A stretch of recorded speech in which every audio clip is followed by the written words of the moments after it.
এইটা ক্ষেত্রে আমি আপনার সাথে আমি দ্বিমত করব না, এটা তো আমাদের হচ্ছে, বাট এটা আমরা যেই জায়গায় হচ্ছে আমরা কিন্তু সাথে সাথেই তাদের আইনের আওতায় নিয়ে আসতেছি।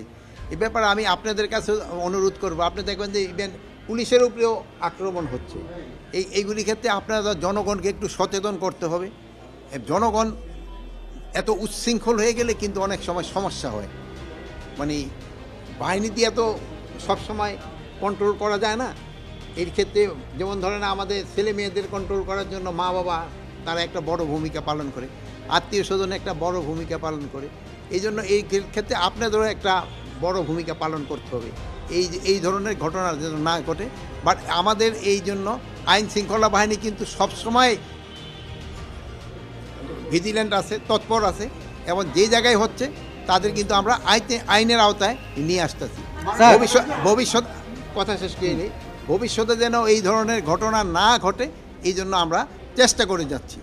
স্যার, ছাত্র জনতা কি চাইলেই কোথাও অভিযান চালাইতে পারে কিনা? এইটা ক্ষেত্রে কারো কোনো অধিকার নাই আইন শৃঙ্খলা বাহিনী ছাড়া কোনো অভিযান চালানো। আপনি আমরা দেখেছি বিভিন্ন জায়গায় হাইওয়েগুলোতে গাছ ফেলে তারপর ডাকাতি করছে, এই বিষয়গুলো আপনি যেটা বলছেন হয়েছে, এটা যেন ভবিষ্যতে না হয় এই জন্য আমরা ব্যবস্থা নিচ্ছি।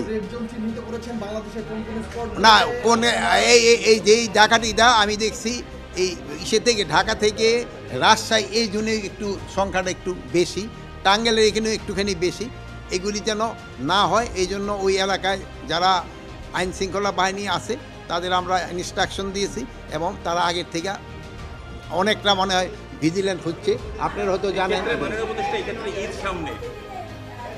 ঈদের ক্ষেত্রে যেন এই চাঁদাবাজি যেন না হয় এবং ছিনতাই যেন না হয় এই জন্য আমরা ব্যবস্থা নিচ্ছি এবং আমাদের কার্যক্রম থাকবে।